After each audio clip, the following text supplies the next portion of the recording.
Now, that's why the hype is the pitch that it is. They're trying to, the media here are trying to hype this thing up and say, well, look, now we've discovered a new enrichment facility. Well, we know about that enrichment facility for months. And now the Iranians are claiming that they're well within their rights under the treaties governing this kind of activity to announce the establishment of this thing, because it's several months more before it gets ready to enrich anything.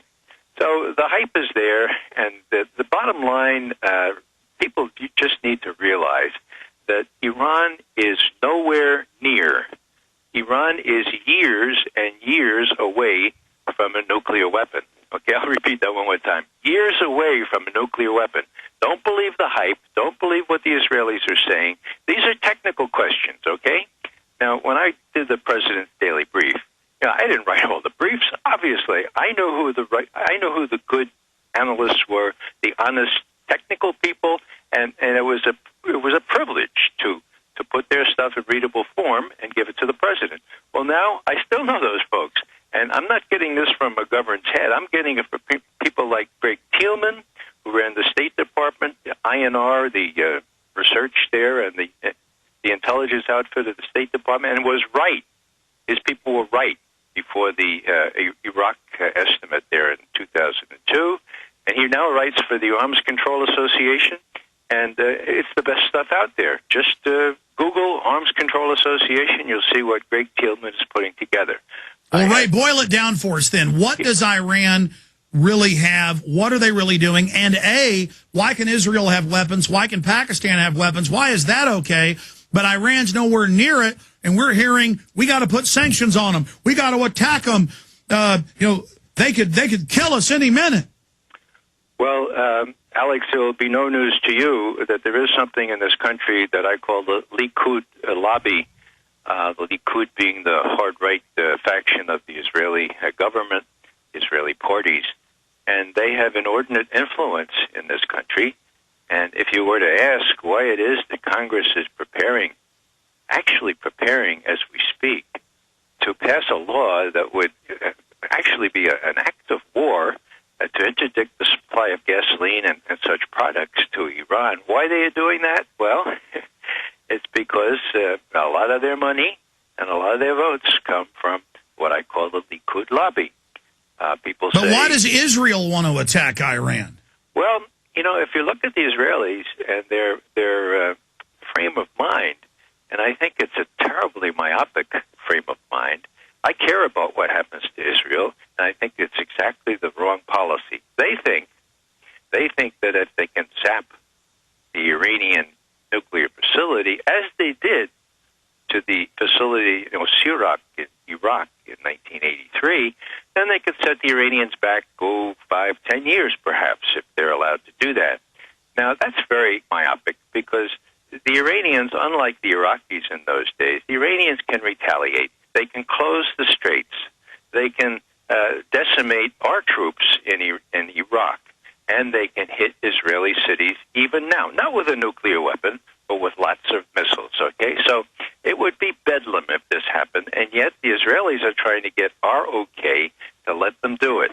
This is lunacy, but they have this kind of frame of mind. Netanyahu, their prime minister in particular, that this must not be let happen, and that they're going to delay it as long as they can. If it takes an armed strike, they'll do it. Now, the only thing that is preventing them from doing it at this point, in my estimation, is this.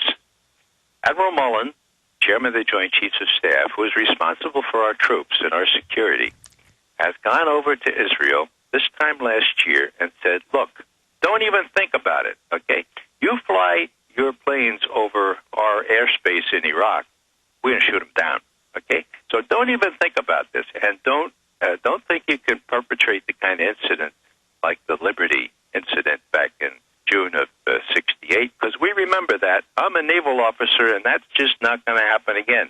Now, that was pretty gutsy, and that put the kibosh on what the Israelis were planning the following August, not last August, but August of '08. Let me go back. We had the admiral that you just talked about, and then it leaked. It also leaked that, and a New Yorker covered it, MSNBC covered it, Cy Hirsch talked about it. We'd all heard about how these radio calls were coming in. Iranian patrol boats attack, blow up the destroyers near the Strait of Hormuz. They're in the Gulf. And then it came out later that Cheney was discussing plans to paint up U.S. ships like Iranian patrol boats and have them attack our ships. Now, this came out a year after you on this show and other shows said, what I'm hearing from intelligence sources is they may attack our ships and blame it on Iran. Were you being given specifics? Because it's one thing to get this from Cy Hirsch a year after it happened, now 2 years ago. It's another thing for you, and I remember the interviews a year before, to say that's what you were concerned about. Well, Alex, I wish I could brag about an inside source on this particular thing. I cannot. I was using what we in Army intelligence used to call the swag factor. You know what that is? No. That's a scientific wild-ass guess. So it's thin slicing or it's dead reckoning? Yeah, it's, trying to put yourself in the position of the Israelis and what success they had with the incident there where they killed 34 of our seamen there and wounded 171 in June 8th, 1967. And, they talk about moxie or chutzpah.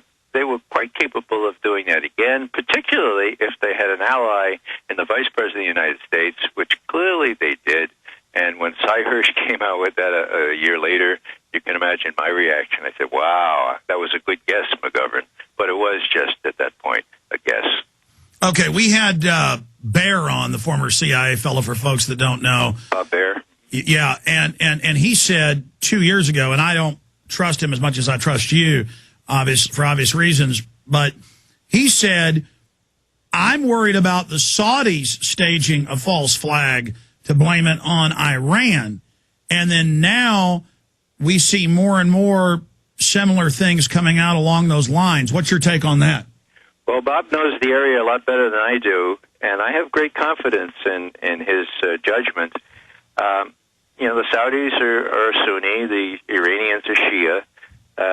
It may seem like lunacy to us, but it matters a great deal in that area. And for the Iranians to become the preponderant power in that area, well, the Saudis don't like that at all. Whether they would resort to this kind of provocation or not, I don't know, but Bob would be in a much better position to speculate on that. Well, I mean, what is it like for you, knowing the region, studying it, when they get up on the news and say Iran is backing al-Qaeda in Afghanistan, that when it's the opposite group, Shiite, Sunni, arch enemies, they fight more than they do with Christians or Jews, really, if you look at the statistics that I've looked at. I mean, that's like saying the Dallas Cowboys are the New York Giants. I mean, it's clearly two different groups. And then the famous case 2.5 years ago with the president of Afghanistan, and Bush says, yes, Iran is funding Taliban and al-Qaeda in Afghanistan, and Mohammed Karzai says, excuse me, Your Excellency, respectfully, but Iran's helping us. Their enemy is al-Qaeda. They're back on the news, as you know, saying that Iran is al-Qaeda, when the last White House admitted they were using al-Qaeda-based groups to stage terror attacks inside Iran. Yeah. Well, in answer to your question, Alex, I take this blood pressure medicine now, so when I listen to this kind of stuff. But all kidding aside, when Bush was allowed to mischaracterize, maybe a nice way of saying things, all these very important developments, and the mainstream press, people like Charlie Gibson, would just kind of say, I refer specifically to Bush's famous exit interview where Charlie Gibson finally said, well, Mr. President, why did you really think you had to attack Iraq? And he said, simple. Saddam Hussein wouldn't let the UN inspectors in. And Charlie Gibson said, okay. And he goes on to the next question, But he was letting the inspectors in. They were combing through his palaces. They were interviewing his scientists one-on-one. It was George Bush that threw the UN inspectors out 2 days before shock and awe.